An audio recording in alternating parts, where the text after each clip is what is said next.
dans ce dossier, il y a tout.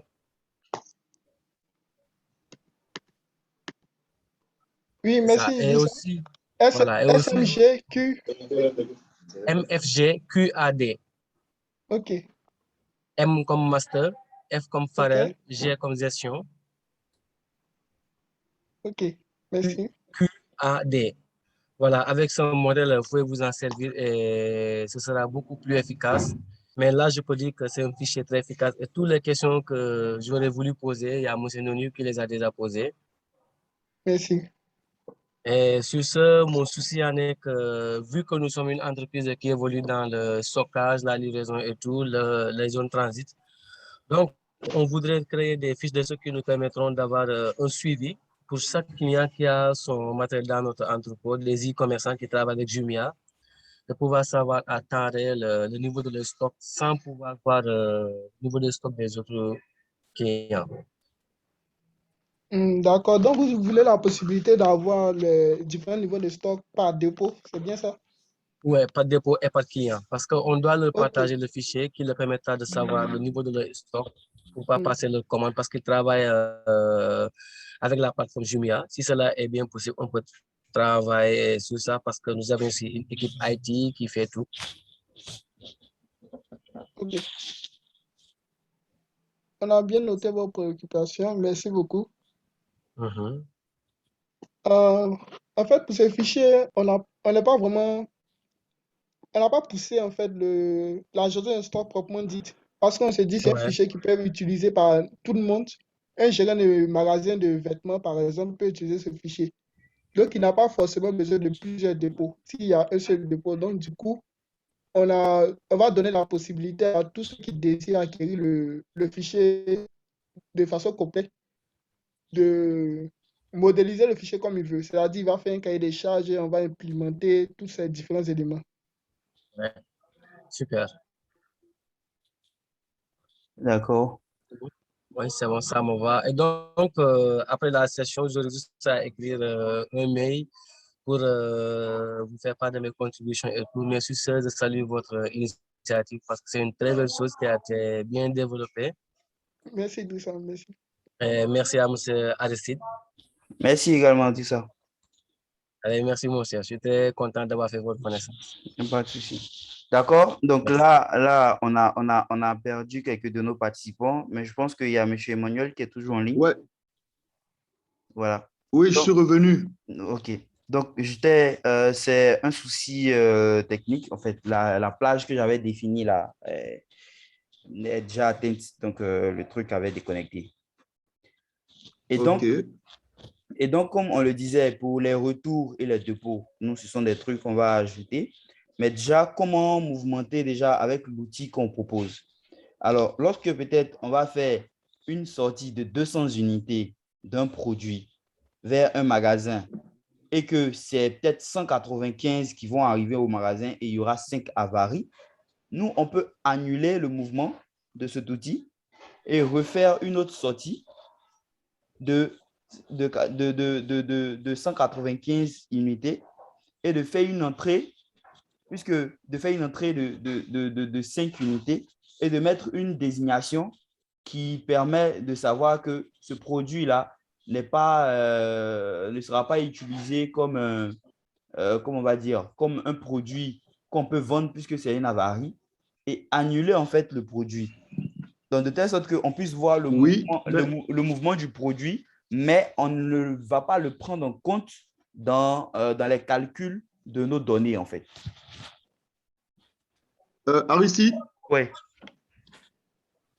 je pense que dans cette manœuvre-là, il serait mieux, ce n'est que mon point de vue, bien évidemment, il Oui. serait mieux d'introduire des niveaux d'approbation. OK. Parce que si c'est la même personne qui mouvemente, Mhm. on sait tous que au niveau des magasins, il y a toujours des business qui se font. Si c'est la même personne qui mouvemente les sorties, qui mouvemente les retours, sans toutefois avoir un N+1, N+2 ou N+3 au-dessus, qui doit approuver un certain nombre de ces mouvements sur le plan informatique, on sait qu'il y aura des trous à un moment En donné. effet, en effet. En effet. Et donc, pour cela, nous, le système que nous avons mis en place, il fonctionne en intranet. C'est-à-dire plusieurs personnes peuvent l'utiliser en même temps. Si tu vois. Du coup, dans la modélisation, si c'est pour une entreprise, on va donner plus de latitude au chef d'entreprise de pouvoir, en fait, comme tu l'as dit, gérer le retour, de sorte à pouvoir maîtriser l'information, en fait. C'est-à-dire le gestionnaire de stock peut initier Voilà. l'action, mais Voilà. le chef doit approuver l'action. Voilà, c'est bien ça. C'est bien ça. C'est bien ça. D'accord. Okay. Donc, merci beaucoup. Je pense qu'on va continuer. Hein. Monsieur Kwame? Oui, bois. Ouais, tu peux reprendre où on a laissé. Hein. Ok, on peut poursuivre. On va cliquer sur le bouton entrée-sortie. D'accord. Pour être conduit directement à la fenêtre des entrées et des sorties. Et Idrissa, en parlant des différents dépôts, Idrissa, s'il te plaît, est-ce qu'il est là? Bon, ok. Emmanuel, en parlant des différents dépôts, ici, par exemple, dans notre cas, on peut remplacer le nom du fournisseur par un dépôt. Pour dire, on entrait en fait une quantité bois. Oui. Et ça, on entrait une quantité de 10 de cet ordinateur. Non, clique sur la quantité. Ici, hein. Là. Et mets 10. Ok, d'accord. Ok. Maintenant, dans le fournisseur, on va supposer qu'on a 2 dépôts. On met le dépôt A. Ok. Mets le dépôt A. Ok. Dans le contact, on peut écrire comme on veut. On peut mettre le nom du réceptionnaire, par exemple. Donc, écrire un nom. Voilà, Jean. Tu peux mettre slash aussi son contact si possible. Ok.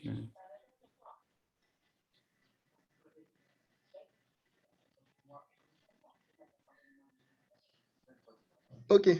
Maintenant, fais l'entrée. Donc là, on va supposer qu'on note une quantité de 10 dans un dépôt A.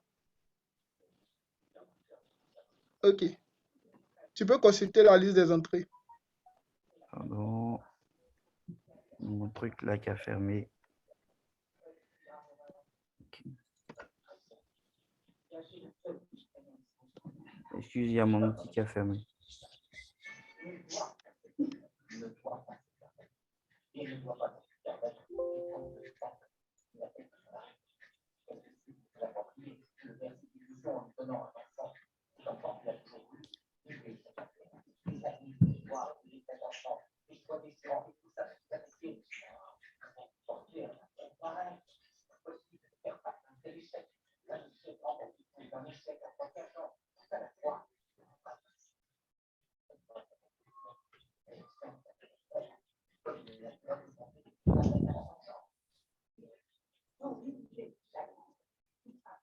Ok, c'est bon?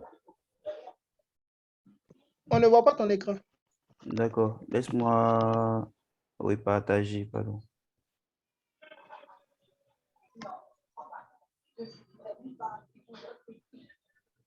C'est bon?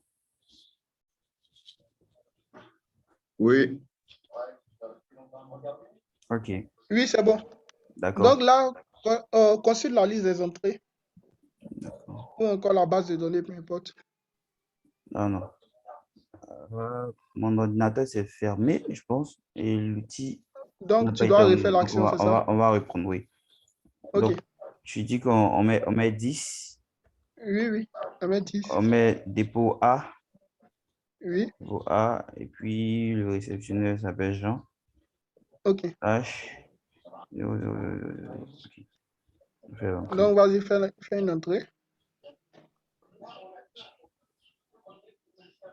Ok. Entrée avec. Ok.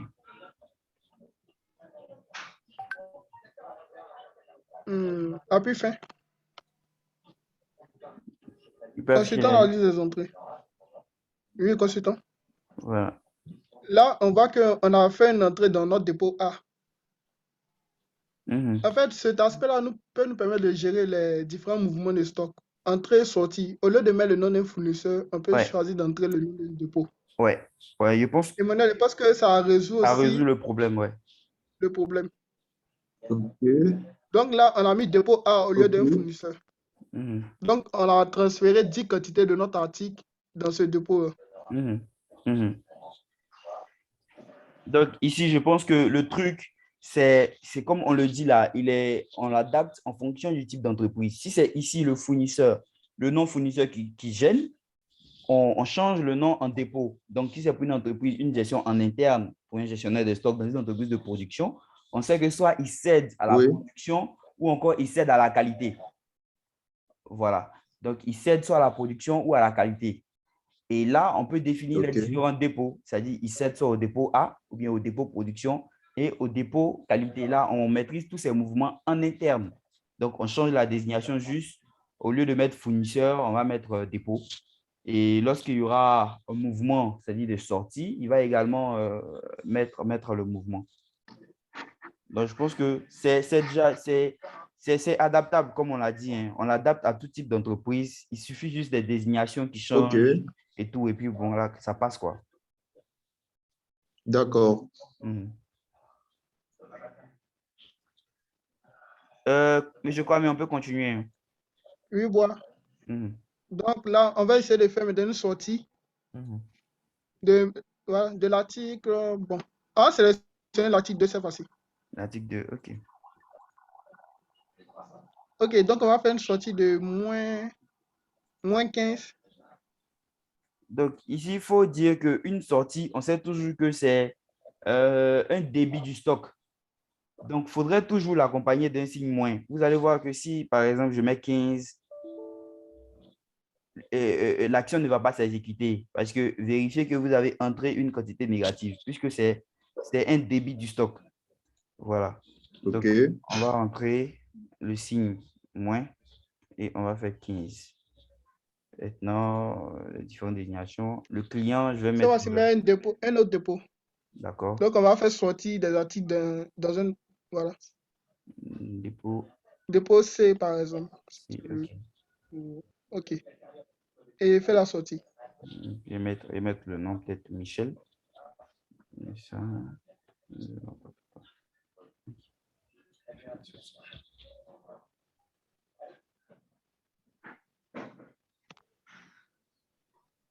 OK.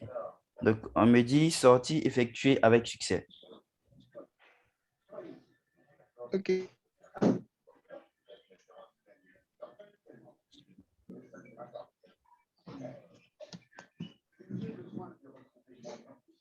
OK. Donc, consultons la base de données. Liste des sorties ou dans base de données? Bon, la base de données. D'accord. Ici, on a tous les mouvements d'entrée et sortie dans cette base. Donc là, on voit qu'on a fait une entrée dans notre dépôt A de 10 et une sortie, en fait, de notre dépôt C de l'article ART002 de moins 15.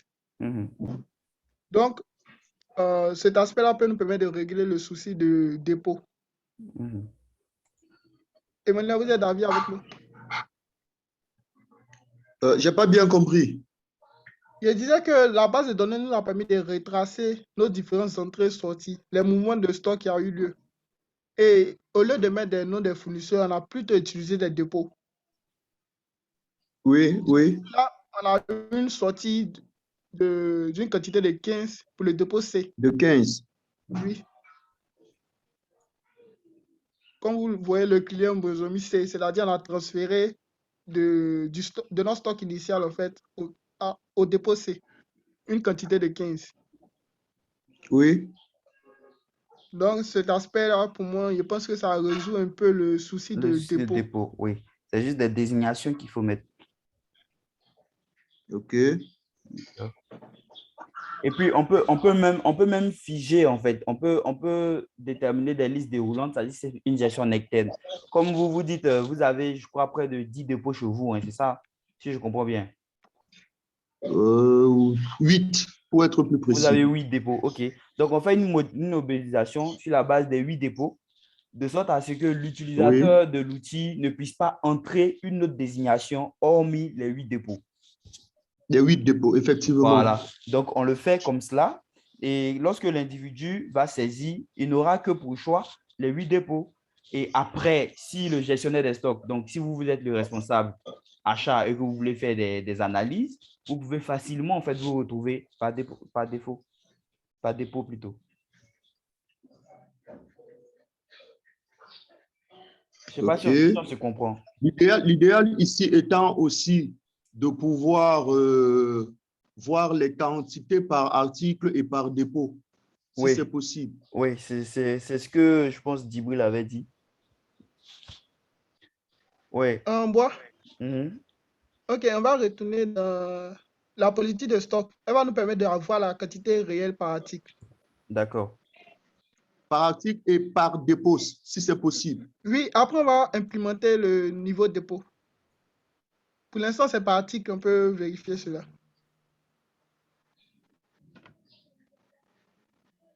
OK. Donc, voilà. Donc là, voici...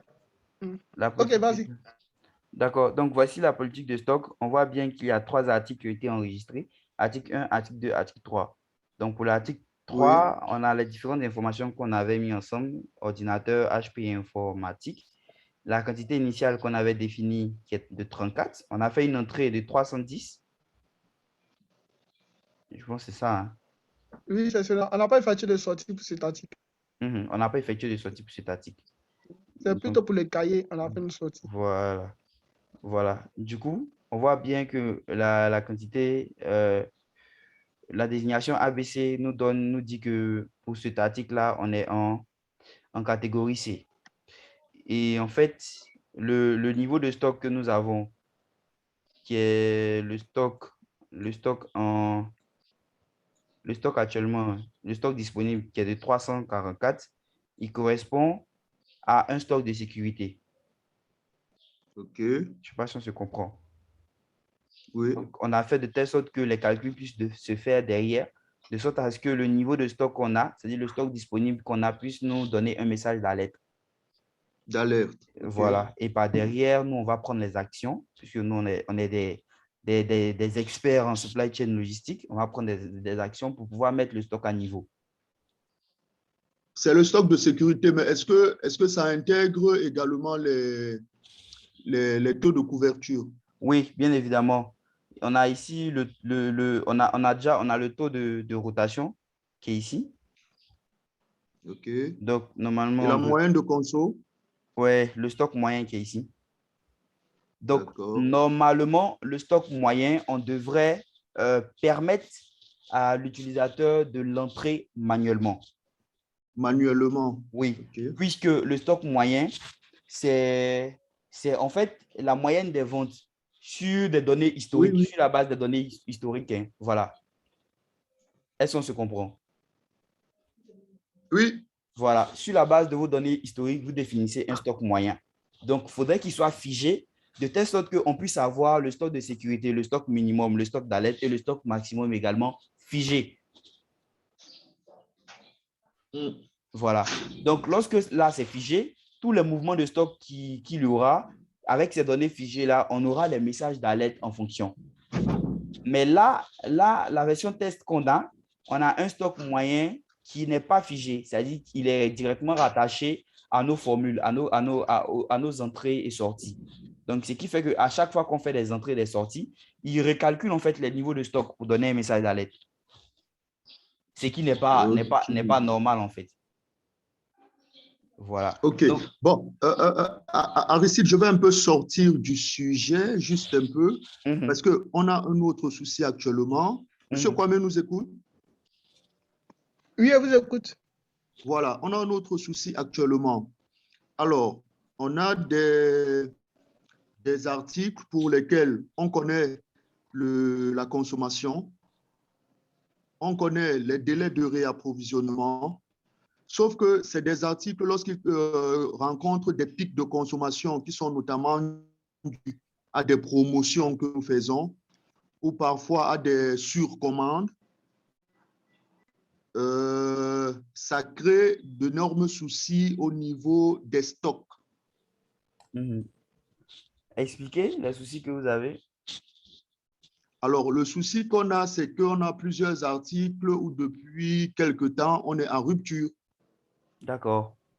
D'accord. Et là, en fait, si vous êtes en rupture, nous, le message d'alerte, il est clair. Il va afficher rupture si vous avez zéro stock.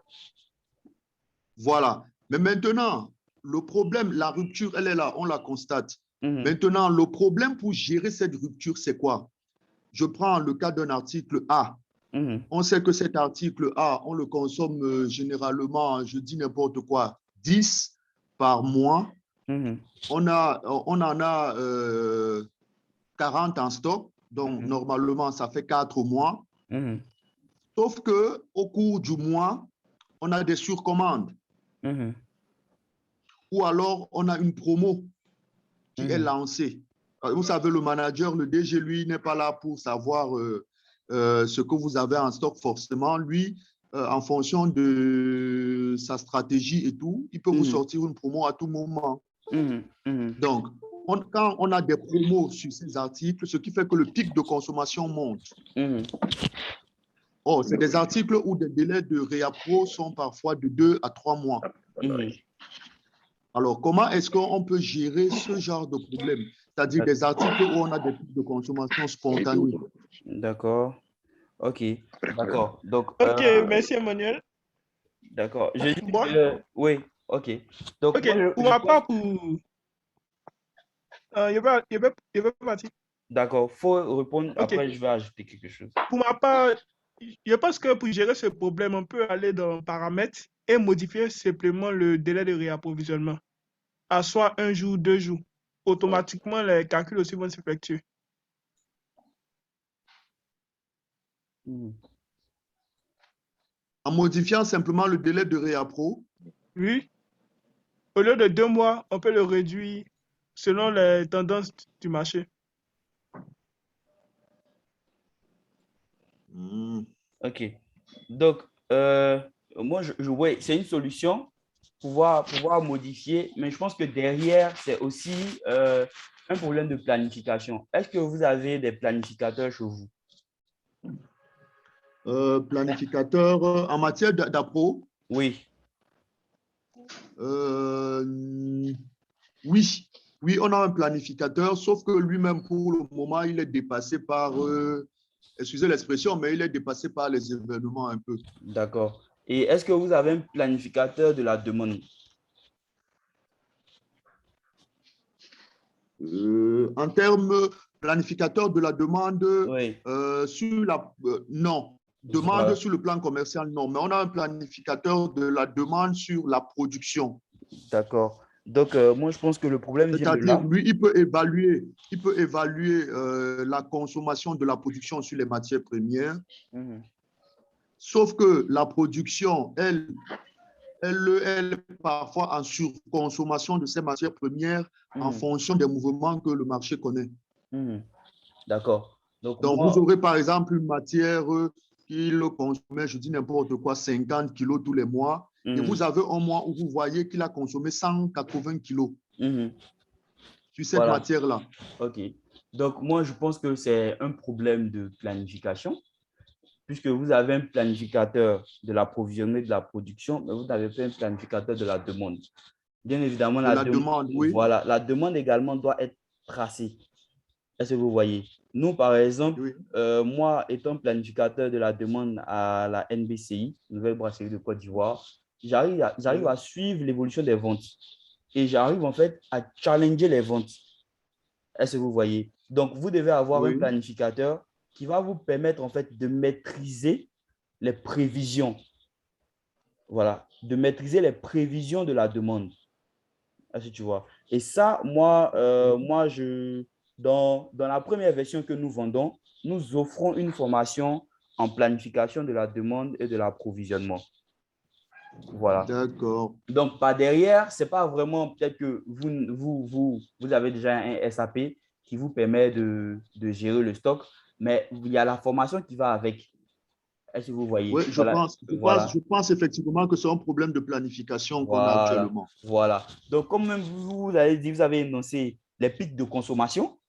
Les pics de consommation. Oui. Si vous vendez des produits qui sont saisonniers, c'est clair qu'à à un certain moment, il y aura des pics de consommation. Nous, par exemple, nous sommes dans la boisson gazeuse.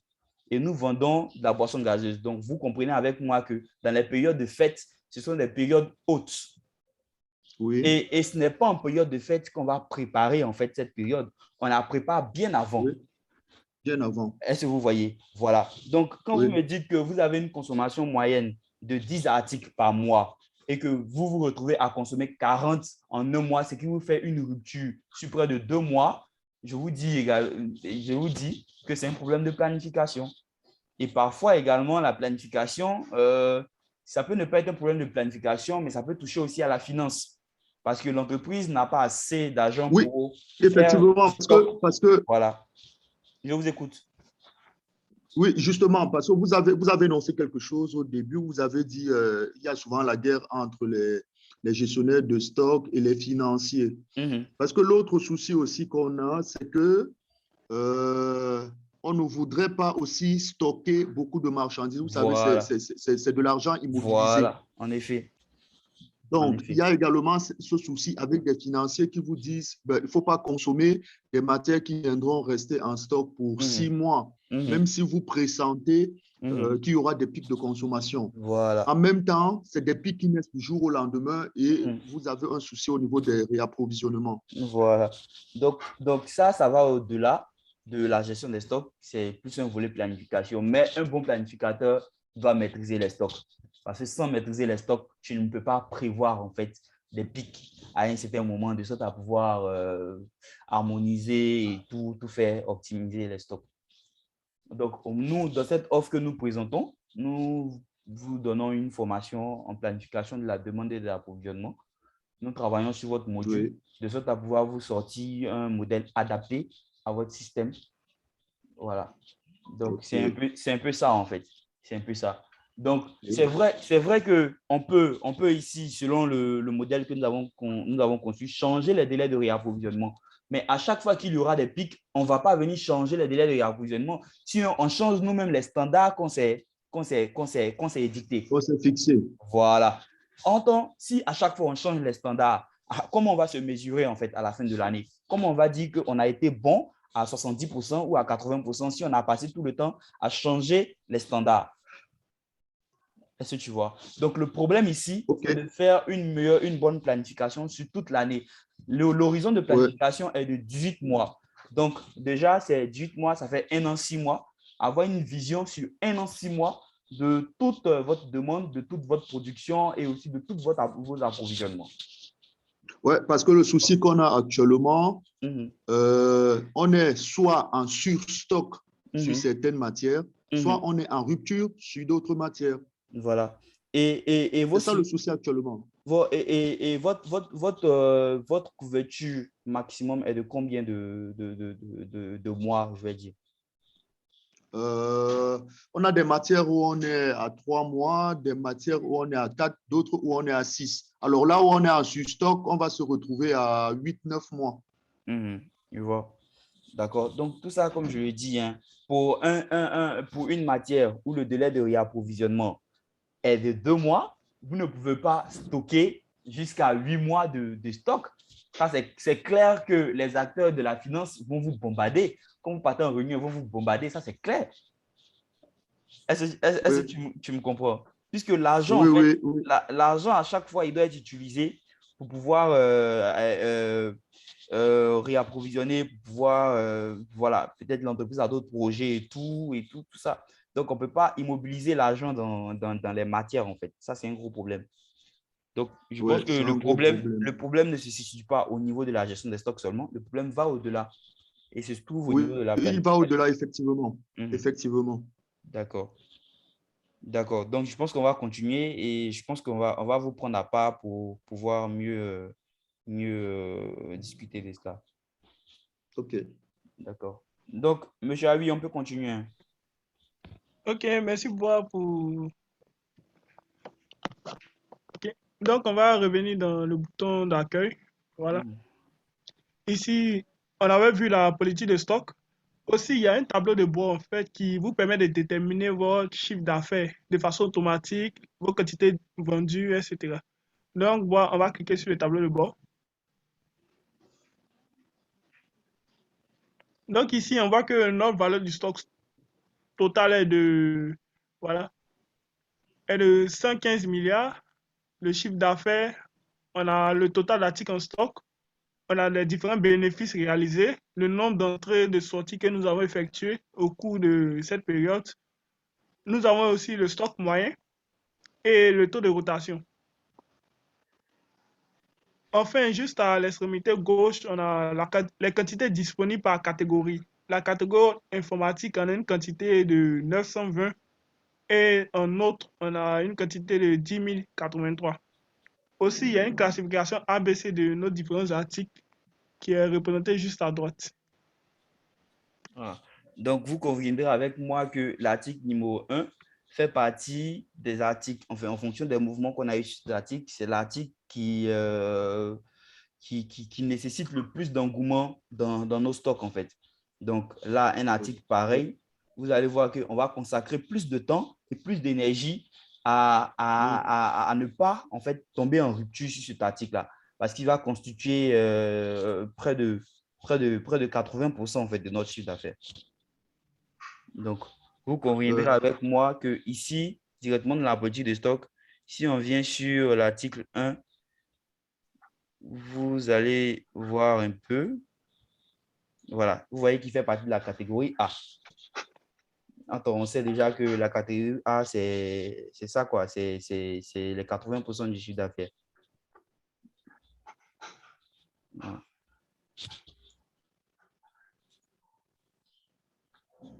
Donc, excusez sur le direct reprend dans 5 minutes. Le délai que j'avais défini est déjà imparti, je vais dire. Donc, dès que la session se ferme, je vais rouvrir pour qu'on puisse mieux argumenter, en fait. Maintenant, ce qu'on peut dire ici pour le tableau de bord, c'est que ce n'est pas toutes les informations dont on a besoin, dont un gestionnaire de stock a besoin, mais ce sont des informations capitales, en fait, qu'un gestionnaire de stock doit avoir au quotidien. Il y a d'autres informations qu'on peut ajouter, comme le taux de rupture, le taux de surstock et tout. Et tout ça, comme je le dis, c'est dans une version 2 qu'on est en train de modéliser. Donc là, c'est juste la version 1 qu'on présente. Pour ceux qui vont devoir l'acheter, on va juste ajouter quelques modules en plus et ils vont devoir travailler avec. Mais après, déjà dans les détails, dans la politique de stock, on a déjà les détails pour chaque article. Donc déjà, il n'y a pas de raison de ne pas être efficace en termes de gestion des stocks, en fait, et de ne pas prendre des décisions. Parce que déjà, on a les alertes. Et les alertes, ça veut tout dire. Quand tu vois ton niveau de stock et quand tu as l'alerte, tu sais automatiquement ce qu'il te reste à faire. J'espère qu'on se comprend. Automatiquement, en tant que gestionnaire des stocks, quand tu vois stock de sécurité, tu sais déjà que tu es dans une situation qui n'est pas du tout bonne et que le stock que tu as en disponible ici, c'est un stock qui va juste te permettre de tenir ton délai de sécurité, quoi. Voilà. Donc c'est un peu ça, l'outil que nous avons voulu présenter avec vous. Ok, Bois. Je pense qu'il nous reste un dernier module à avoir, qui est la recherche des articles. Voilà, la recherche des articles. D'accord. Donc ici, vous avez un choix. Recherchez vos articles soit par le numéro d'article, le code d'article, ou rechercher par désignation. On va rechercher un article par le code d'article comme exemple d'abord. Donc on choisit, OK, code d'article. On choisit notre article.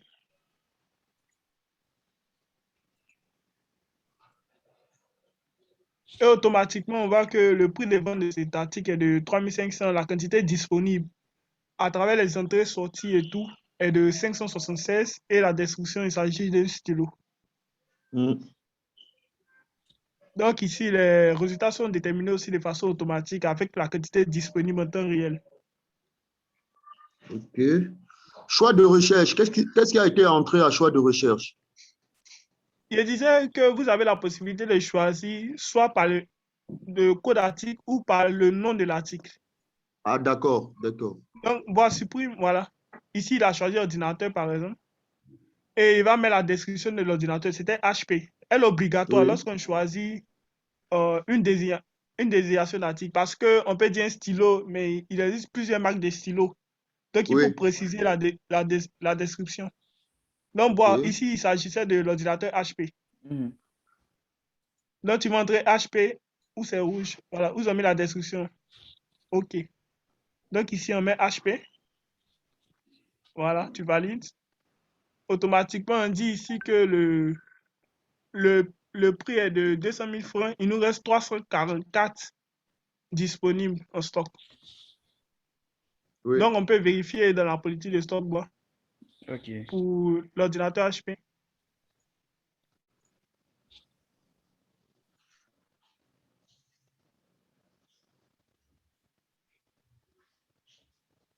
OK. Ok. Donc, vous voyez un stock disponible, ils ont mis de 344.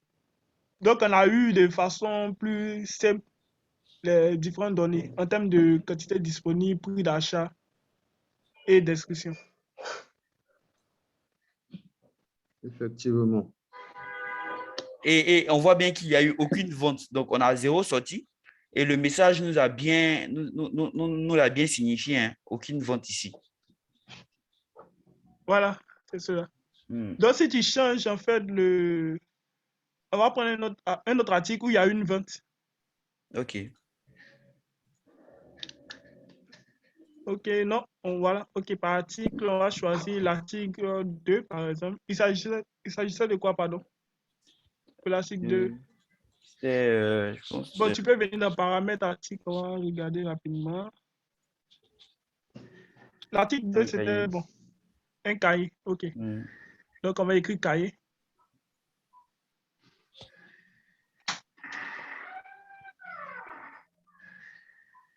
Ah ouais, l'article 2 OK. également, il n'y a eu aucune vente. Donc, là, on a la quantité disponible et tout. Hmm. On va prendre l'article 1 pour voir.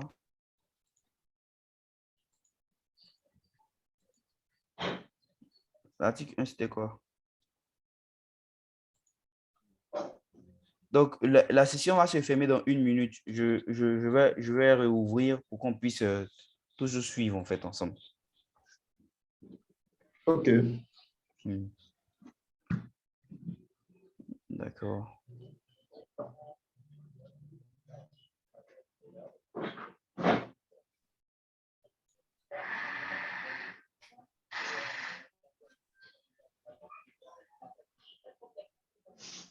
OK. OK.